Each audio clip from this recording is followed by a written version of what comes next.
Hello guys, welcome back to my channel संगनी grow font. और मेरा नाम है संगनी गौतम। और हमारे चैनल पर आप सभी को क्लास 10th के सभी सब्जेक्ट से रिलेटेड बहुत सारी वीडियोस मिलेंगी, फ्री हैंड रिटन नोट्स मिलेंगे और मेरा फुल गाइडेंस मिलेगा। आपके बोर्ड एग्ज़ाम में बहुत सारी टिप्स मिलेंगी, MCQ सीरीज़ मिलेगी, वन शॉट सीरीज़ मिलेगी, इंपॉर्टेंट क्वेश्चन आंसर की सीरीज़ मिलेगी, मोस्ट इम्पॉर्टेंट फॉर्मूलाज, सम और भी बहुत सारी चीज़ें आपको हमारे चैनल पर प्रोवाइड की जाएंगी। तो फिर अगर आप हमारे चैनल पर नए हैं और अभी तक आपने हमारे चैनल को सब्सक्राइब भी नहीं किया तो प्लीज़ जल्दी से सब्सक्राइब कर दीजिए, वीडियो को लाइक कर दीजिए और भी शेयर कर दीजिए वीडियो को अपने भाई बहन दोस्त क्लासमेट्स इन सब के साथ आप शेयर कर सकते हैं, जिससे कि वो सभी उन सभी चीज़ों का आनंद उठा पाए जिस चीज़ का आप आनंद उठा पा रहे हैं। आपको ढेर सारी जिस तरह से वीडियोस मिलेंगी उस तरह से उन्हें भी मिल पाएंगी। तो प्लीज़ उन बच्चों को भी शेयर कर दीजिए, उनका भी कुछ भला हो जाएगा, ठीक है। और कोई भी क्वेश्चन हो पढ़ाई से रिलेटेड हो गया, या फिर अगर आपको हमारे चैनल में कुछ और भी ऐड ऑन कराना है, कुछ ऐसी चीज़ जो हमारे चैनल में आपको ना मिल रही हो और आपकी पढ़ाई के लिए बहुत इम्पॉर्टेंट है, तो प्लीज़ आप हमें बता दीजिएगा, तो मैं प्रोवाइड कराने की कोशिश ज़रूर करूँगी। अगर हो पाएगा तो मैं ज़रूर कराऊँगी, ओके। और भी बहुत सारी चीज़ें। अगर आपको हमारी वीडियो अच्छी लगे तो ये भी बता सकते हैं आप कमेंट बॉक्स में। अब बुरी लगे तो भी आप बता सकते हैं कि मेरी वीडियो में क्या कमी है, उसमें भी मैं अपने आप में सुधार करूँगी, ठीक है। तो प्लीज़ कमेंट बॉक्स में ज़रूर कुछ ना कुछ ज़रूर लिखिएगा। अगर आप अपना रिएक्शन तो ज़रूर ही बताइएगा कि मेरी वीडियो देखा आपको कैसा लगा, ठीक है। और आज हम लोग अब अपना वीडियो स्टार्ट करते हैं, बहुत बातचीत हो गई है। आज हम लोग पढ़ने जा रहे हैं क्लास 10th के बारे में पढ़ रहे हैं। क्लास 10th का जो सब्जेक्ट है जीव विज्ञान का लेक्चर, जो हमारा लेसन नंबर 1 यानी अध्याय नंबर 1 का पार्ट 3 है ये। इसका मतलब यह हुआ कि हमारा जो पार्ट 1 और पार्ट 2 हम लोगों ने पढ़ रखा है, मैंने आप लोग को पढ़ा दिया है। अगर जिन बच्चों ने पार्ट 1 और पार्ट 2 नहीं पढ़ा है तो प्लीज़ मेरी हाईली रिक्वेस्ट है, मैं हाथ जोड़ के निवेदन कर रही हूँ कि प्लीज़ वो लोग पहले पार्ट 1 और पार्ट 2 वाला वीडियो देख लीजिए, उसके बाद ही पार्ट 3 वाला वीडियो देखिएगा, ठीक है। और ज़रूर ऐसा करिएगा जो मैं कह रही हूँ कि पार्ट 1 और पार्ट 2 पहले देखिएगा, है ना। क्योंकि ये जो मैं पढ़ा रही हूँ वो सीरियल से पढ़ा रही हूँ, ठीक है। तो आपको पहले सीरियल से ही पढ़ाई करनी चाहिए। पहले आप पार्ट 1 पढ़ लीजिए, उसके बाद पार्ट 2, तो सर आप पार्ट 3 पढ़ लीजिएगा, ठीक है।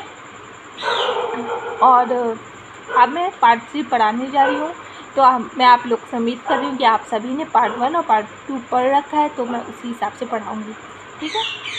हमारे चैप्टर का नेम है जैव प्रक्रम यानी कि लाइफ प्रोसेसेस। और हम लोगों ने इससे पहले पढ़ा कि पोषण क्या होता है, जैव प्रक्रम, इन सब के बारे में पढ़ रखा है।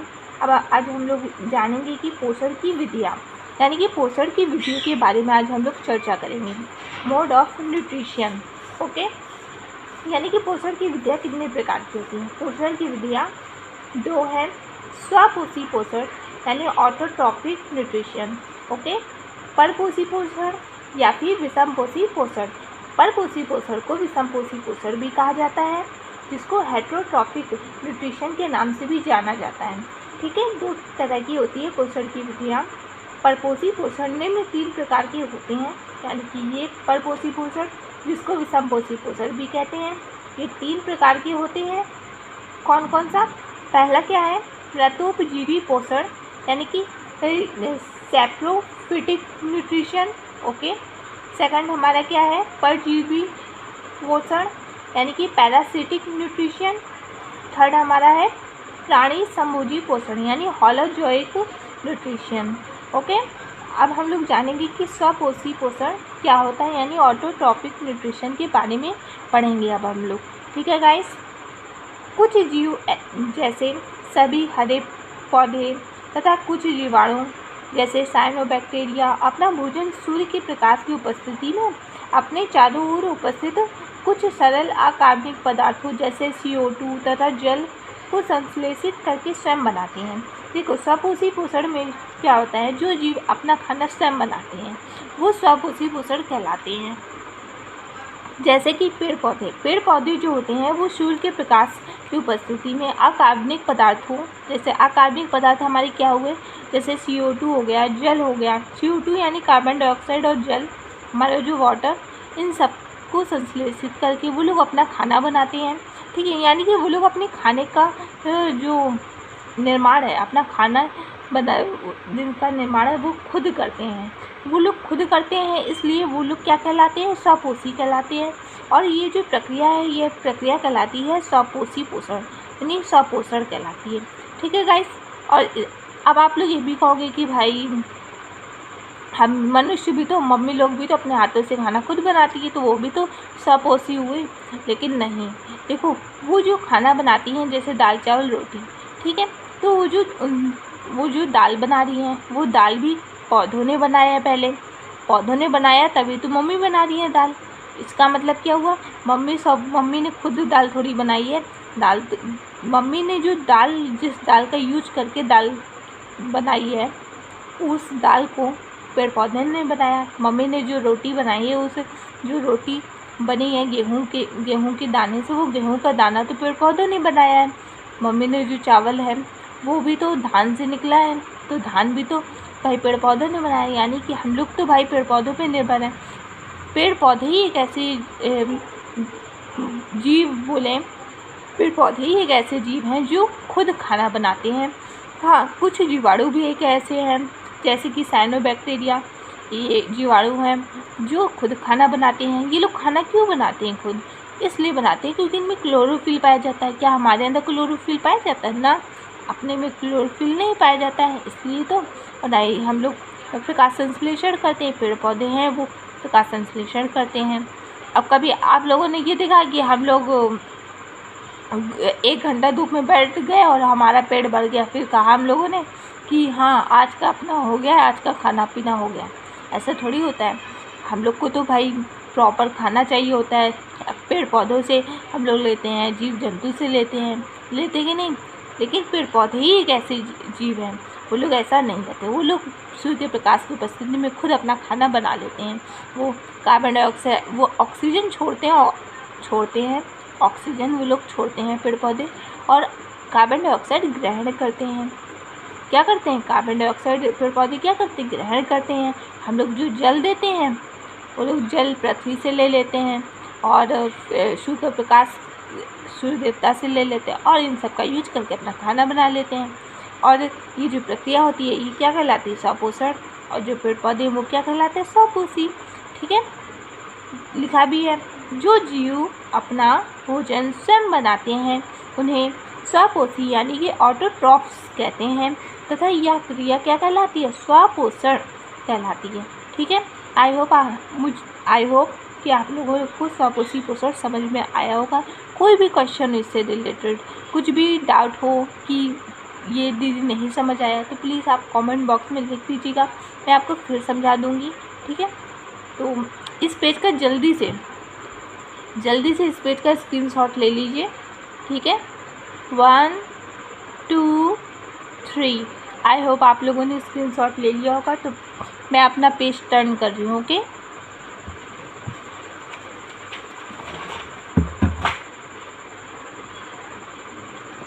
हाँ, अब हम लोग जानेंगे कि ऑटो का मतलब क्या। ऑटोट्रॉफ्स अभी हम लोगों ने बातचीत की ना, ऑटोट्रॉफ्स। तो ऑटो का मतलब होता है कि स्वयं, और ट्रॉफ का मतलब होता है पोषण। यानी कि ऑटोट्रॉफ का मतलब होता है जो लोग स्वयं पोषण लेते हैं, मतलब अपना पोषण जो है, अपना खाना जो है वो खुद ही बनाते हैं। पेड़ पौधे ही तो हैं जो खुद बनाते हैं अपना खाना। जितने सभी पेड़ पौधे होते हैं वह सभी स्वपोषी होते हैं। या भोजन में कार्बनिक पदार्थ जैसे कि ग्लूकोज, उनका जो वो लोग क्या करते हैं, देखो वो लोग अकार्बनिक पदार्थों को सूर्य के प्रकाश के संश्लेषण से वो लोग क्या करते हैं, मतलब अकार्बनिक पदार्थों को सूर्य के प्रकाश के संश्लेषण से कार्बनिक पदार्थ में बदल देते हैं और उससे ऊर्जा प्राप्त कर लेते हैं।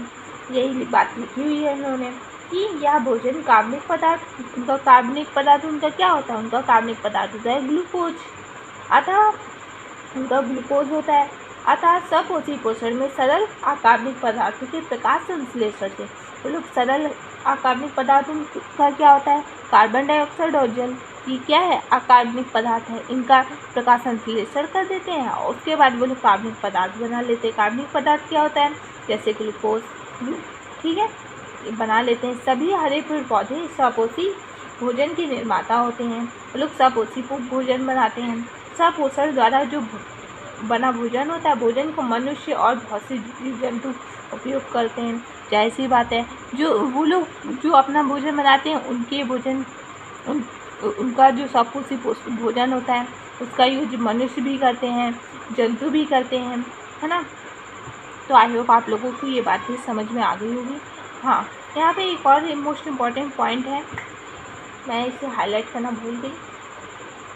मोस्ट इम्पॉर्टेंट वाला पॉइंट है, लिखा है जो जीव अकार्बनिक पदार्थ हो। अकार्बनिक पदार्थ क्या कौन कौन हुए, जैसे H2S, NH3 और कार्बन डाइऑक्साइड, जल, इनका ऑक्सीकरण से ऊर्जा प्राप्त करते हैं। ऊर्जा प्राप्त करके भोजन बनाते हैं। तो इस तरह के जीव क्या कहलाते हैं, इस तरह के जीव रसायन संश्लेषी यानी केमोसिंथेसिस कहलाते हैं। क्या कहलाते हैं, रसायन संश्लेषी या फिर केमोसिंथेसिस, ठीक है। जैसे कि कौन कौन इस तरह का काम करते हैं, जैसे कि गंधक जीवाणु, नाइट्रेट जीवाणु आदि। इस तरह की जो जीवाणु होते हैं ये रसायन संश्लेषी होते हैं, यानी कि केमोसिंथेसिस होती है। आई होप आप लोगों को स्वपोषी पोषण समझ में बहुत अच्छे से आ गया होगा। अब हम लोग नेक्स्ट पॉइंट पे बढ़ते हैं, यानी कि परपोषी पोषण या फिर विषमपोषी पोषण। परपोषी पोषण को क्या कहते हैं, विषमपोषी पोषण के नाम से भी हम लोग जानते हैं, यानी कि हेट्रोट्रॉफिक न्यूट्रिशन। ओके, क्या लिखा है, हेट्रोट्रॉफिक न्यूट्रिशन लिखा हुआ है। सब जो परपोषी पोषण में जीवधारी अपना भोजन स्वयं नहीं बनाते, संश्लेषित करते हैं। ये भोजन के लिए दूसरे जीवों पर निर्भर करते हैं। इनमें प्रकाश संश्लेषण नहीं होता है। देखो इसमें क्या बताया गया, जो परपोषी पोषण में क्या होता है, जो परपोषी पोषण में जीव अपना खाना खुद नहीं बनाते, वो लोग दूसरों पर निर्भर रहते हैं। जैसे कि मनुष्य हो गए, मनुष्य पेड़ पौधों पर निर्भर है, जीव जंतु पर निर्भर है कि वो लोग पेड़ पौधे अगर ना उगाए दाल गेहूँ, तो फिर हम लोग भी भाई भूखे रह जाएंगे कि नहीं, तो हम लोग उन पर निर्भर हैं। और जैसे कि अब शेर हो गया, शेर भी तो हिरन पर निर्भर है। अगर हिरन ना हो या बाकी कोई दूसरा जानवर ना हो तो शेर भूखा रह जाएगा। अगर घास ना हो तो हिरन भूखा रह जाएगा कि नहीं। तो इसी तरह से ये सब ऐसे जीव जो अपना खाना खुद नहीं बनाते हैं और दूसरे परपोषी या दूसरे स्वपोषी पर निर्भर रहते हैं, और इनमें ना तो कार्बन प्रकाश संश्लेषण करने की शक्ति होती है, ना ही क्लोरोफिल पाया जाता है। इस तरह की चीज़ें इनमें ना तो पाई जाती है, ना इनमें शक्ति होती है। यही बात लिखी भी है कि इनमें प्रकाश संश्लेषण नहीं होता है। ये प्रत्यक्ष या अप्रत्यक्ष रूप से हरे पौधों पर निर्भर रहते हैं। देखो प्रत्यक्ष और अप्रत्यक्ष क्या होता है, देखो प्रत्यक्ष वो होता है जैसे कि जो हिरन है वो डायरेक्टली खाता है, घास डायरेक्टली खाता है। हिरन हो गया, गाय हो गई, भैंस हो गई, बकरी हो गई, ये सभी तो डायरेक्टली पेड़ पौधे खाते हैं। और जैसे कि हम लोग को देखो जरा, हम लोग हैं जैसे कि पेड़ पौधों से उगी जो चीज़ें हैं, जैसे दाल हो गया, गेहूँ हो गया, तो उसको कुछ प्रोसेसेस करते हैं। पहले गेहूँ, ऐसा तो है ना कि हम लोग डायरेक्टली गेहूँ खा जाते हैं। अरे भाई गेहूँ को पहले धुलते हैं, उसके बाद सुखाते हैं, फिर उसके बाद उसको पीसते हैं, फिर उसके बाद उसका आटा गूँधते हैं पानी वानी डालकर, फिर उसके बाद उसको रोटी बनाते हैं उसकी, फिर उसको सेकते हैं, फिर उसके बाद खाते हैं, तब जा कर के हम लोग खाते हैं। कुछ प्रक्रियाओं से उसको गुजारते हैं। तो यानी कि इनडायरेक्टली तो हम लोग पेड़ पौधों पर ही निर्भर है ना। अगर पेड़ पौधे ना हो तो फिर गेहूँ नहीं होगा तो भाई हम लोग रोटी नहीं बना पाएंगे। तो इनडायरेक्टली तो भाई हम लोग पेड़ पौधों पर ही निर्भर है। तो इसी का ये मतलब है कि हम लोग अप्रत्यक्ष रूप से पेड़ पौधों पर निर्भर हैं।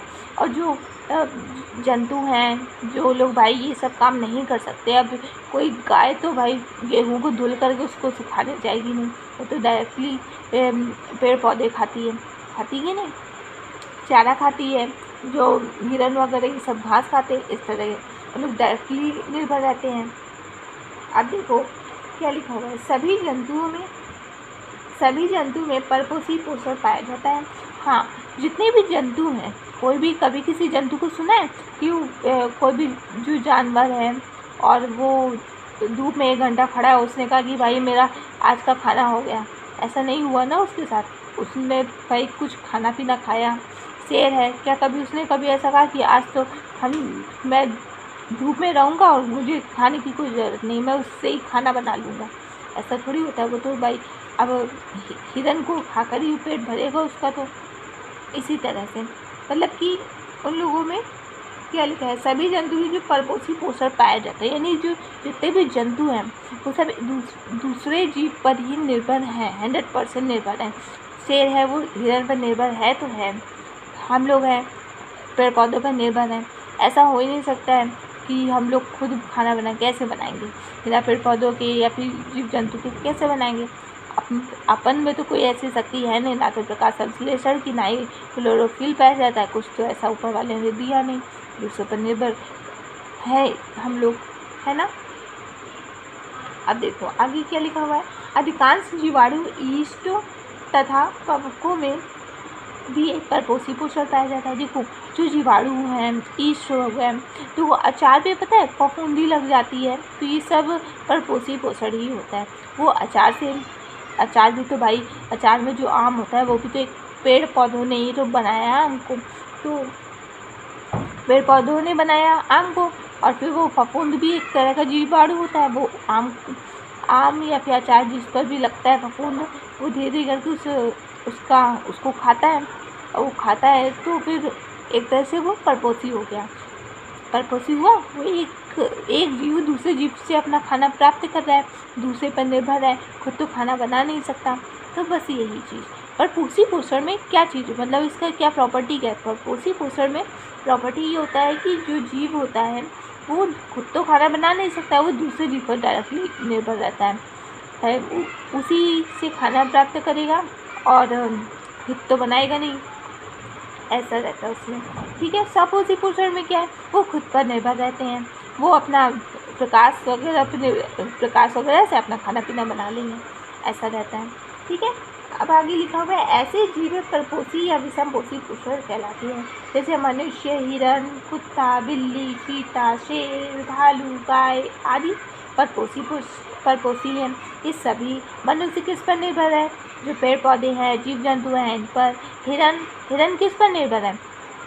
पेड़ पौधों पर। कुत्ता भी इसी तरह से मनुष्य, पेड़ पौधे हो गए, मनुष्य ने जो खाना बनाया उस पर निर्भर हो जाता है, और भी बहुत सारी चीज़ें। और बिल्ली है, वो भी इसी तरह से जीव जंतु, ये भी एक तरह का परपोषी। चीता हो गया, वो भी जंतुओं पर निर्भर है। शेर, भालू, ये भी जंतुओं पर। गाय पेड़ पौधों पर। इस तरह से ये लोग परपोषी हो गए। अब देखो, परपोषी अपने भोजन के लिए स्वपोषियों या अन्य परपोषियों पर निर्भर करते हैं। देखो इस पॉइंट को समझाने के लिए मैंने एक फ्लो चार्ट टाइप का कुछ बनाया है, तो आप लोग देखिए। हाँ, अब देखिए, जो शेर क्या है? शेर एक परपोषी है। परपोषी कैसे हुआ शेर? देखो शेर क्या खाएगा? शेर के सामने अगर कोई हिरन आए तो शेर हिरन को खाएगा कि नहीं खाएगा? यानी कि शेर हिरन पर निर्भर है, यानी कि एक जीव दूसरे जीव पर निर्भर है। शेर एक जीव है और हिरन एक जीव है, शेर दूसरे जीव पर निर्भर हुआ कि नहीं? यानी कि शेर एक परपोषी हुआ। ठीक।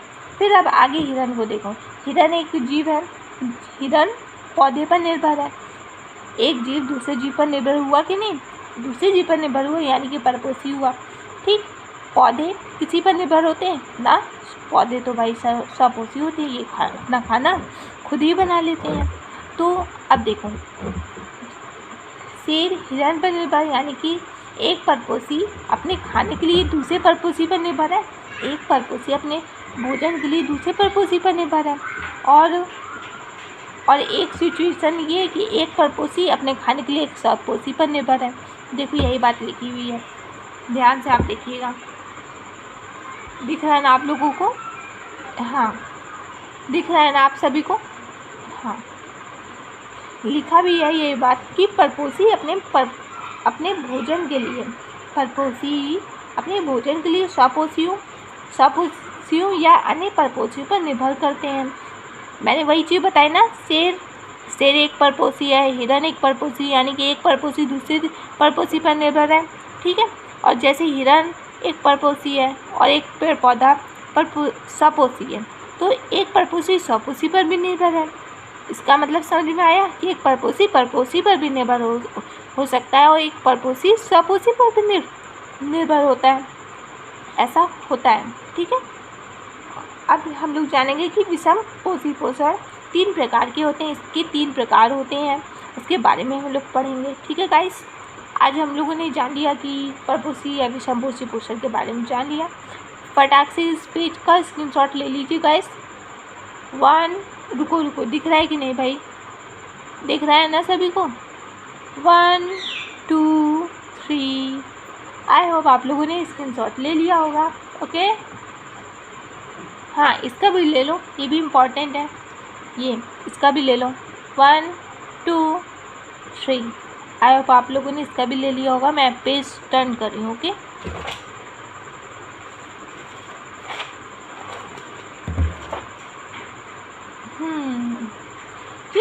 अब देखो, हम लोगों ने अब विषम पोषी पोषण के बारे, विषम जो पोषी पोषण है वो 3 प्रकार का होता है। कौन कौन सा? फर्स्ट हमारा जो प्रकार है लिखा है मृतोपजीवी पोषण, ठीक है। मृतोपजीवी पोषण के बारे में जानेंगे, यानी कि सैप्रोफिटिक न्यूट्रिशन। मृतोपजीवी पोषण में कुछ जंतु तथा फफूंद मृत जंतुओं या सड़े गले पौधों से अपना भोजन प्राप्त करते हैं। देखो मृतोपजीवी में क्या होता है, मृतोपजीवी में जो जीव होते हैं वो किसी सड़े गले पेड़ पौधों से अपना भोजन प्राप्त करते हैं या तो किसी मरे हुए जीव जंतु से। तो वो लोग हमेशा इसी तरह से भोजन प्राप्त करते हैं, या तो किसी सड़ी गली चीज़ से या तो किसी मरे हुए जीव जंतु पेड़ पौधे इस टाइप की चीज़ों से। तो जब इस तरह के जीव इस तरह की चीज़ों पर निर्भर रहते हैं तो इस तरह के जीवों को कहा जाता है मृतोपजीवी पोषण, ठीक है। मृतोपजीवी कहलाते हैं और ये जो प्रक्रिया होती है उसको कहते हैं मृतोपजीवी पोषण, ठीक है गाइस।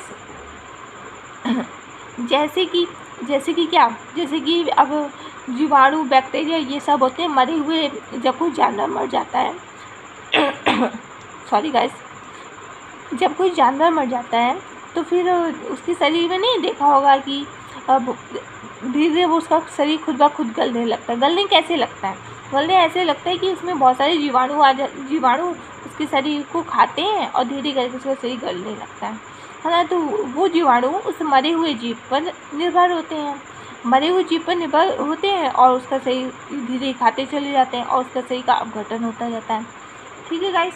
और इसी तरह से सड़े जो वो होते हैं पेड़ पौधे हो गए, फल सब्जियां हो गई, इनमें भी देखा नहीं, जब टमाटर वगैरह गल जाता है तो अब कैसे हो जाता है, उसमें भी या फिर कोई फल हो गया, फल में कीड़े पड़ जाते हैं, कुछ गल जाता है, या फिर सेब हो गया कुछ गल जाता है तो उसमें धीरे करके वो गलता जाता है, उसमें बैक्टीरिया पैदा हो जाते हैं, ऐसा होता है उसमें, ठीक है गाइस। तभी लिखा भी है कि मृतोपजीवी पोषण में कुछ जंतु तथा फफूंद का भी ऐसे ही काम होता है कि वो लोग किसी सड़ी गली या फिर मरे हुए जीव से अपना क्या प्राप्त करते हैं, भोजन प्राप्त करते हैं। इस तरह की जो प्रक्रिया है इसको कहते हैं मृतोपजीवी पोषण, और जो इस तरह के जो जीव हैं उन्हें कहते हैं मृतोपजीवी कहते हैं, ठीक है। लिखा है तथा फफूंद कवक मृत जंतु या सड़े गले पौधों से अपना भोजन प्राप्त करते हैं। ये अपना भोजन किसी जीवित जीव से प्राप्त नहीं करते हैं, यानी कि किसी ऐसे जीव से प्राप्त नहीं करते हैं जो जिंदा है, वो ऐसे जीव से प्राप्त करते हैं जो मरा हुआ है, ठीक है गाइस। और या फिर कोई किसी ऐसे पेड़ पौधे से प्राप्त करते हैं जो सड़ा गला है, ठीक है।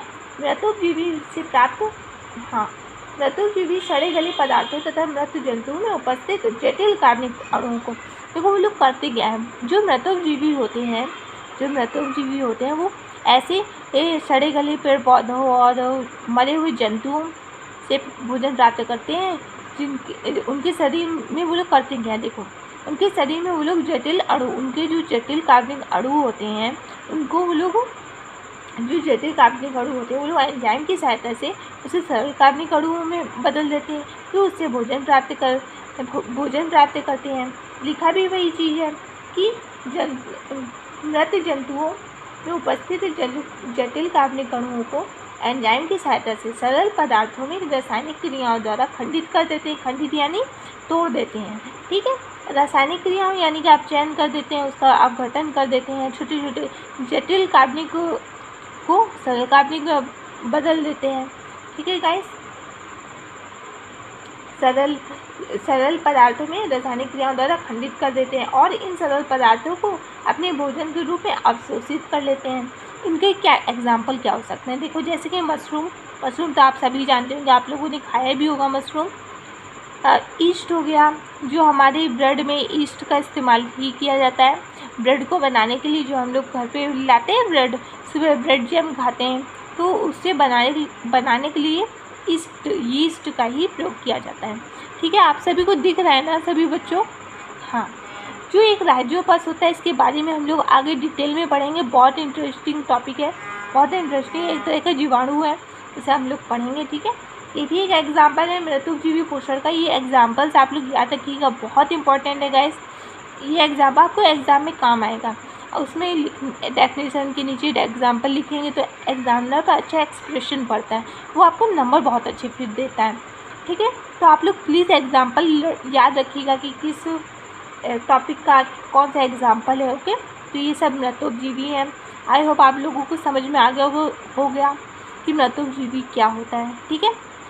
सपोषी पोषण समझ गए होंगे, विषमपोषी समझ गए होंगे। अब हम लोग आएंगे परजीवी पोषण पर, यानी कि पैरासिटिक न्यूट्रिशन के बारे में जानेंगे, ठीक है। देखो, परजीवी पोषण में कुछ जंतु जैसे कि जीवाणु आदि दूसरे जीवों पर के शरीर में रहकर उनसे भोजन प्राप्त करते हैं। देखो, इसमें क्या होता है, इसमें जो जीव होता है वो दूसरे जीव के शरीर में रहता है और उससे ही भोजन प्राप्त करता है। ऐसा पता है इसका एग्जाम्पल क्या हुआ? जैसे कि वो जुआ नहीं, हमारे शरीर वो बालों में रहते हैं, हमारे ही शरीर में रह करके हमारे शरीर से खून चूसते हैं, हमारे ही बालों में रहते हैं और हमारे ही सिर में रहते हैं और हमारे सिर से खून चूसते हैं और हमें धीरे धीरे करके हमारे शरीर को हानि पहुंचाते हैं। लेकिन हाँ, इनके अंदर एक प्रॉपर्टी होती है, ये कभी भी अपने जिनसे हम लोगों से मतलब हमारे शरीर से खून चूस रहे हैं तो हम लोग क्या कहलाएंगे? हम लोग कहलाएंगे पोषद, ठीक है। इस शब्द को याद रखिएगा, ये शब्द इस्तेमाल करेंगे अगर आप एग्ज़ाम में इस डेफिनेशन में, तो एग्जामिनर आपको अच्छे मार्क्स देंगे, ठीक है। तो फिर पोषद, इसके बारे में भी जान लीजिए। पोषद क्या होते हैं? पोषद वो होते हैं जिनसे जीव जिनके शरीर में वो लोग रहते हैं, वो पोषद होते हैं, ठीक है। जैसे जुआ हमारे शरीर में रह करके हमारे शरीर से खून चूसते हैं, तो हम लोग जो हुए वो उनके लिए पोषद हो गए, ठीक है। तो इसमें लिखा भी है कि परजीवी पोषण में कुछ जंतु जैसे जीवाणु आदि दूसरे जीवों यानी कि पोषद के शरीर में रहकर उनसे अपना भोजन प्राप्त करते हैं तथा पोषद को मारते नहीं हैं। मैंने अभी बताया था ना कि जो पोषद को वो लोग मारते नहीं हैं। जिस जीव तथा पोषद को जिस जीव जंतु या पौधों से परजीवी अपना भोजन प्राप्त करते हैं उसे पोषद कहते हैं। समझ गए ना? किसे पोषद कहते हैं? जिस जीव से वो लोग परजीवी अपना भोजन प्राप्त करते हैं। पोषद क्या होता है? पोषद वो होते हैं जिस जीव से परजीवी अपना भोजन प्राप्त करते हैं, उन्हें क्या कहते हैं? पोषद कहते हैं, ठीक है। पोषद यानी होस्ट। ओके गाइस, इसकी डेफिनेशन याद रखिएगा, ये भी बहुत इम्पॉर्टेंट है, ओके। परजीवी अपने पोषद के साथ जुड़ा रह करके निरंतर भोजन प्राप्त करता रहता है। ज़्यादातर परजीवी पोषद को हानि पहुंचाते हैं। हाँ भाई, जाहिर सी बात है, दूसरे के शरीर से खून चूसोगे तो हानि ही पहुंचेगी भाई। दूसरे के शरीर का खून तो कम होगा ना, भले एक बूंद कम हो लेकिन कम तो होगा भैया। परजीवी पोषण कुछ कवकों जैसे कि ऑस्ट्रिगो, पॉक्सीनिया और जीवाणु, कुछ पौधे जैसे कि अमरबेल, जो अमरबेल एक तरह का पौधा है, वो भी एक तरह का क्या है? परजीवी है और परजीवी पोषण करता है। तथा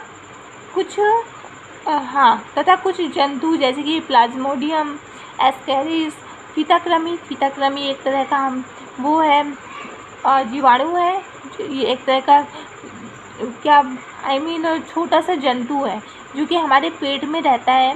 जो लोग वो नॉन वेजिटेरियन होते हैं, नॉन वेजिटेरियन जो लोग यानी मांसाहारी होते हैं, उनके शरीर में पाया जाता है। जो भी ह्यूमंस नॉन वेजिटेरियन होते हैं उनके पेट में पाया जाता है पित्तक्रमी। वो हमारी आंतों में वो खून चूसता है हमारे शरीर से और धीरे धीरे करके हमारे शरीर को हानि पहुंचाता है। और जो जंतु होते हैं, जानवर, उनके शरीर में भी पाया जाता है। ये काफ़ी ज़्यादा हमारे शरीर को हानि पहुंचाता है और काफ़ी, अब इसके बारे में भी हम लोग आगे पढ़ेंगे, तो ये भी बहुत इम्पॉर्टेंट है। ओके गाइस, और इससे भी आप एग्ज़ाम में लिख सकते हैं, इसे भी आप एग्ज़ाम्पल के रूप में, ठीक है। ये भी बहुत ही अच्छा एग्ज़ाम्पल हो सकता है, ठीक है। जोक के बारे में आप लोग तो बहुत अच्छे से सुना होगा। जो जोक होती है हमारे शरीर में चिपक जाती है, उसके बाद छूटती भी नहीं है, खून चूसती रहती है। तो वो भी एक तरह की परजीवी है और वो परजीवी पोषण प्राप्त करती है ना। हमारे शरीर में रहती है और साथ ही हमारा खून चूसती है, हमें हानि पहुंचाती है और खुद तो भोजन बना नहीं सकती है। तो यही चीज़, इसीलिए ये तो परजीवी पोषण करती है। और खटमल हो गए, खटमल का भी यही काम होता है, खटमल भी ऐसे ही होते हैं, ठीक है। तो आई होप आप लोगों को मृतोपजीवी और परजीवी पोषण समझ में आ गया होगा, ठीक है गाइस। प्लीज़ इस पेज का आप लोग फटाक से स्क्रीनशॉट ले लो। 1 2 3, आई होप आप लोगों ने स्क्रीनशॉट ले लिया होगा गाइस, ठीक है। मैं पेज टर्न कर रही हूँ, ओके।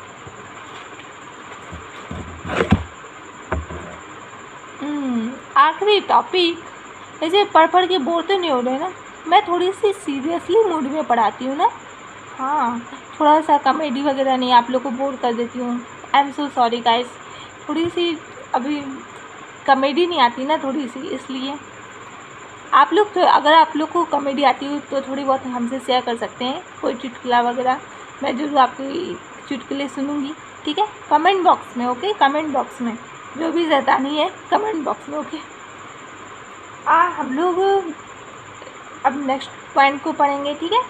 हमारा नेक्स्ट पॉइंट है प्राणी संभोजी पोषण के बारे में अब पढ़ेंगे। हमारा प्राणी संभोजी पोषण को ऑलॉजी ऑफ न्यूट्रिशन के नाम से भी जानते हैं।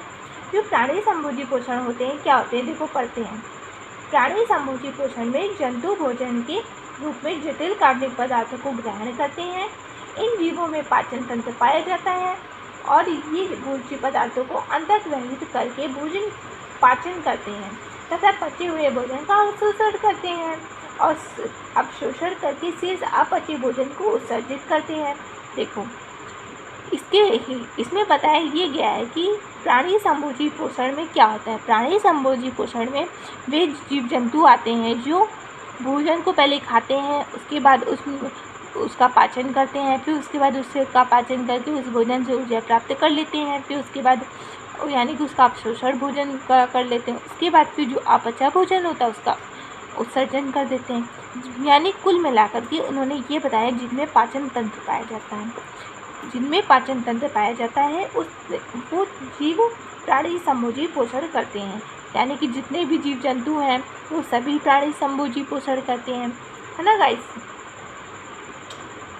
और लिखा हुआ भी है, यही लिखा हुआ है, ये मनुष्य तथा अधिकांश जंतु, जो मनुष्य है और अधिकांश जितने भी जीव जंतु हैं वो प्राणी संभोजी पोषण ही करते हैं, उनमें प्राणी संभोजी पोषण पाया जाता है। जो जंतु अपना भोजन पौधों से प्राप्त करते हैं, क्या कहा है, जो जंतु अपना भोजन पौधों से प्राप्त करते हैं उन्हें क्या कहते हैं, शाकाहारी, यानी कि हर्बीवोरस, ओके। जैसे कि गाय, बकरी, हिरन, चूहा आदि, ओके। जो जंतु अन्य जंतुओं से भोजन अपना प्राप्त करते हैं, जैसे कि शेर हिरन से अपना भोजन प्राप्त करता है तो क्या कहलाएगा, मांसाहारी, ओके। क्या कहलाते हैं, इस तरह के जो जीव होते हैं वो लोग क्या कहलाते हैं, मांसाहारी, यानी कि कार्निवोरस, ओके। जैसे कि शेर, चीता, बाज, सांप आदि जो जंतु पौधों तथा मांस दोनों पर निर्भर रहते हैं, यानी कि पेड़ पौधे भी खाते हैं और मांस भी खाते हैं। तो ऐसे जीव जंतु क्या कहलाते हैं, उन्हें कहते हैं सर्वाहारी, यानी कि ओमनिवोरस, ओके। जैसे कि मतलब इस तरह के कौन होते हैं, जैसे मनुष्य अब पेड़ पौधे भी खाते हैं, जैसे दाल रोटी सब्जी ये भी खाते हैं और मांस भी खाते हैं, जैसे मछली हो गए, अंडे हो गए, तो ये सब खाते हैं, तो इस तरह से वो लोग मांसाहारी हो गए। जो कौवा है वो भी एक तरह का सर्वाहारी है, काकरोच है वो भी एक सर्वाहारी है, ठीक है। तो ये सब मांस और पेड़ पौधे इन दोनों पर निर्भर रहते हैं, ठीक है। तो फिर प्लीज़ आप लोग इस पेज का भी आप लोग स्क्रीनशॉट ले लीजिए। 1 2 3 आई होप आप लोगों ने स्क्रीनशॉट ले लिया होगा गाइस। आई होप आप लोगों को समझ में आया होगा कि पोषण की विधियाँ क्या क्या थी, उनके बारे में सब कुछ समझ में आ गया होगा। अगर आपको समझ में आया तो प्लीज़ कमेंट बॉक्स में आप लोग प्लीज़ लिख दीजिएगा कि आपको समझ में आ गया, तो मुझे दिल को संतुष्टि थोड़ी सी मिल जाएगी कि मेरी मेहनत थोड़ी सी रंग लाई, ठीक है गाइस।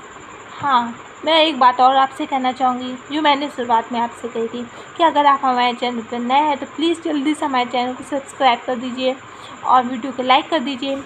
अपने दोस्तों, भाई बहनों और क्लासमेट्स इन सब के साथ मेरी वीडियो को शेयर कर दीजिए। अगर आपकी थोड़ी बहुत भी हेल्प करती है ना मेरी वीडियो, तो प्लीज़ लाइक कर दिया करो। मेरे चैनल से जुड़े, मेरे चैनल में तो आपको बहुत सारी चीज़ें मिलेंगी, वो सब कुछ आपको फ्री मिल रही है गाइस। तो फ्री मिल रही है तो कुछ तो लाभ उठाओ भाई, फ्री सेवाओं का लाभ उठाना चाहिए। कोई मैं पैसे तो ले नहीं रही हूँ, बस जुड़ने को कह रही हूँ, सब्सक्राइब करने को कह रही हूँ, थोड़ा सा मोटिवेशन मैं आपसे ले रही हूँ। एक छोटा सा लाइक मांगती हूँ, एक शेयर मांगती हूँ। एक शेयर नहीं, वैसे मैं ज़्यादा शेयर मांग रही हूँ। अपने ज़्यादा से ज़्यादा बच्चों को शेयर करो भैया, वैसे भी ज्ञान बढ़ाने से बढ़ता है, ठीक है। तो ज़्यादा से ज़्यादा अपने भाई बहनों को शेयर करो, अच्छा रहेगा कि वो लोग भी अपने एग्ज़ाम में अच्छा से स्कोर कर पाएंगे ना। तो इसी बात पे ज़्यादा से ज़्यादा लोगों को शेयर करिएगा, ठीक है। कोई भी क्वेश्चन हो तो फटाक से कमेंट बॉक्स में लिख देना, ठीक। और मेरी वीडियो को देखने के लिए धन्यवाद, बहुत बहुत धन्यवाद। Thank you so much guys, और बाय बाय। नेक्स्ट लेक्चर में मिलते हैं हम लोग। Bye bye.